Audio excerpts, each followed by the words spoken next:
ne dooree mu nekk wàllum actualité yu ñeel wàllum Paris Saint-Germain bu ñu sukkandikoo si le directeur sportif Luis Campos bi nga xamante ni déjà rek jot na annonce que ni Paris malgré l'exploit bi nga xamante ni kon mi ngi koy def donc sur la scène européenne pare na ngir defaat yeneen si ay renforts donc en termes de recrutement et pour le moment en tout cas ils ont ciblé 5 joueurs donc 3 au niveau de la défense et 2 attaquants et parmi ces attaquants également bokk na si le français l'international mu di Marcus Thuram bi nga xamante ni actuellement mi ngi sa Inter de Milan moom pour le moment Paris commencé na donc def des démarches pour jëm ko atterrir donc au niveau de la capitale française mu di foofee kon sa Paris puisque donc bu ñu sukkandikoo ba léegi si Luis Campos lu mu bëgg mooy Paris gën a nekk en tout cas au sommet du football français ou bien du football également européen et également donc du football mondial Paris puisque Paris en tout cas mi ngi si yoon bi après un triplé déjà réalisé Paris vise un quadruplé contre Chelsea donc dinañ si ñëwaat si ni mu gën a yaatoo match prévu demain dimanche concernant la finale de la coupe du monde des clubs qui se déroule donc aux États-Unis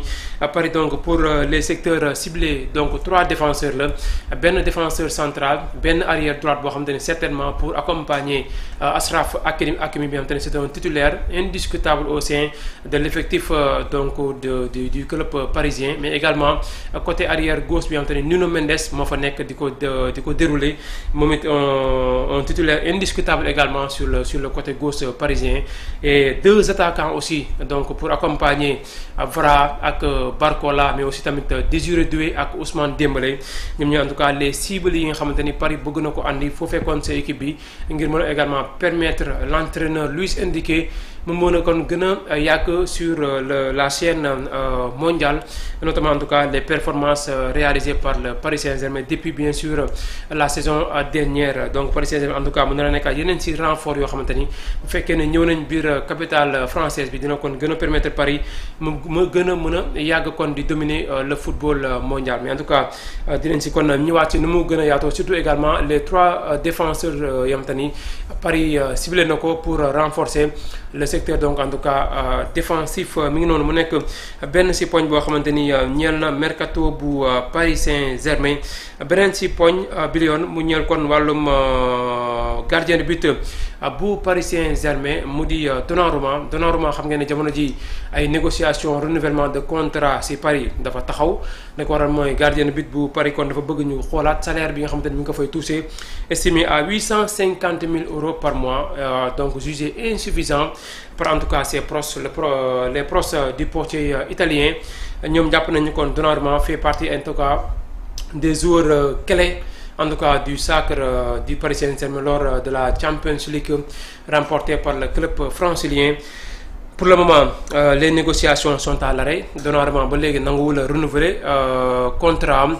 proposé par les dirigeants du PSG et Chelsea déjà bien parti pour signer le portier parisien parce que Chelsea boo leen di xool moom moo war a jouer ak waa Paris ci finale bu coupe du monde des clubs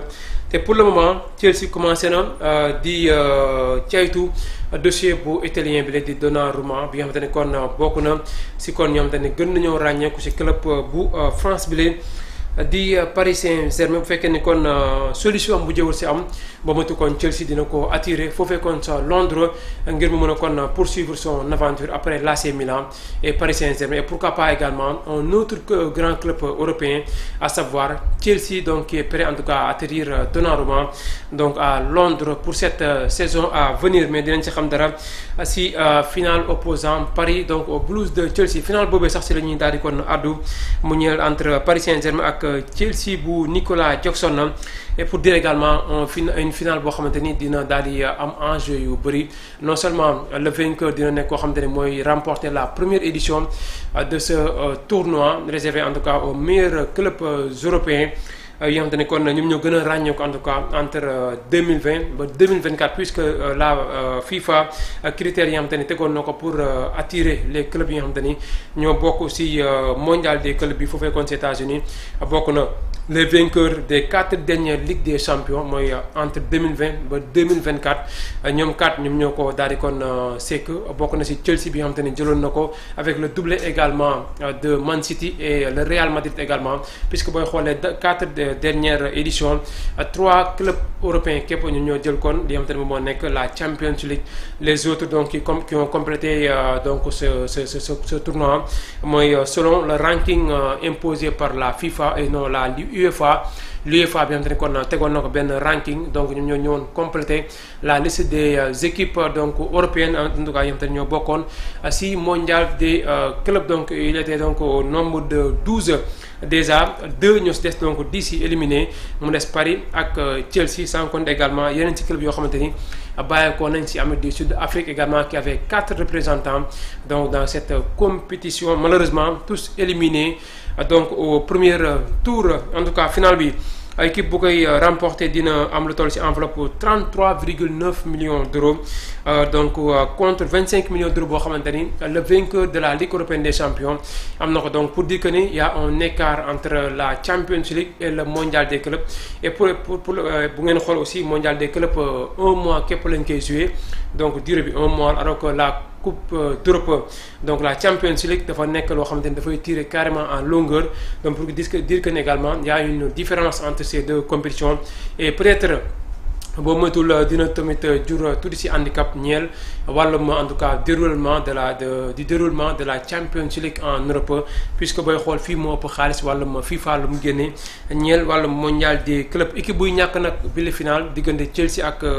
Paris dina am poche toll ci 25,4 millions d'euros, alors qu'en Ligue des champions l'équipe donc qui a perdu la finale comme Inter de Milan dernièrement a remporté 18,5 millions d'euros. Ici tamit il y a une différence entre l'équipe donc vaincue de ces deux finales, la Champions League et le mondial des clubs. 109 millions d'euros moom mooy total donc tournoi pour le vainqueur. 109 millions d'euros maanaam booy xool diggante entame tournoi bi ba tournoi bi di jeexee mu di mondial des clubs, l'équipe qui va remporter le tournoi donc va recevoir 109 millions d'euros. Mais bu dee la Champions League c'était à 149,5 millions d'euros. Ici donc aussi tamit il y a une différence entre le mondial des clubs et la Champions League. Mais tam booy xool Champions League moo ëpp des matchs joués, puisque donc les matchs de poule yi ngay joué, il y a les huitièmes de finale, les quarts de finale et les demi-finales aussi. À chaque match passé il y a une enveloppe boo xamante ni le club da koy gagné. Donc certainement fii moom moo tax si wàllum nombre de matchs joués Ligue des champions moo ëpp li ngay gagné par rapport bu ñu ko comparé le mondial des clubs. Le mondial des clubs booy xool 3 matchs de poule yooyu joué. Après au sortir de ce mondial des phases de groupe, il y a ce qu'on appelle les huitièmes de finale, les quarts de finale ak demi-finale yi ak finale bi ngay joué mu nekk donc 7 matchs maximum yoo xamante ni l'équipe finaliste dina ko joué. Tey booy xool Paris Saint-Germain mi 6 matchs joués, Chelsea 6 matchs joués, donc seen finale moo nar a doon 7e match entre Paris donc et Chelsea dans cette compétition du mondial des clubs. Donc n'hésitez pas en tout cas à nous envoyer des questions, bien également des suggestions concernant cette émission donc de ce samedi 12 juillet 2025. bu ko defee itam dina mën a ànd ak yéen ñeel si wàllum bile kon émission ngi ñu mën ko partager ak yéen ngeen ñu xool tamit yéen fan ngeen toll également si wàllum émission si Sport Live 221 fi kon si kër gi. Donc mi ngi noonu buñ si noppee ba léegi mu ñeel wàllum actualité Chelsea ak ñi la kon di waa Paris Saint-Germain mu nar a nekk en tout cas match boo xamante ni dina am solo, dina neex aussi ni ki suba la dimanche 13 juillet lañ ko fas yéene kon amal si diggante les deux formations. Kii war a bàyyi ko France, kii war a bàyyi ko kon si Angleterre. Beneen si équipe Angleterre encore une fois, parce que tam booy xool ren ji Paris sonal na les équipes anglaises, parce que tam booy xool déjà Man City, Arsenal, Aston Villa, Liverpool, tous battus par le club parisien, Paris Saint-Germain, le club français Paris Saint-Germain. Donc Chelsea pourquoi pas mën a tamit taxaw ngir mën a kon jël la revanche des équipes donc yoo xam ne ñoo war a kon nekk foofee sa Angleterre. Donc ñu ngi xaar tamit également seen i questions seen i suggestions ngir boo ko defee ñu doog a mën a partager ak yéen kon lu ñeel wàllum émission bi leen mën ko aussi tamit partager ak ñi nga xamante ne kon ñeneen ñu toog seen i kër duñu suivre si Sport Live 221. ñi ngi xaar kon seen i questions nos amis internautes.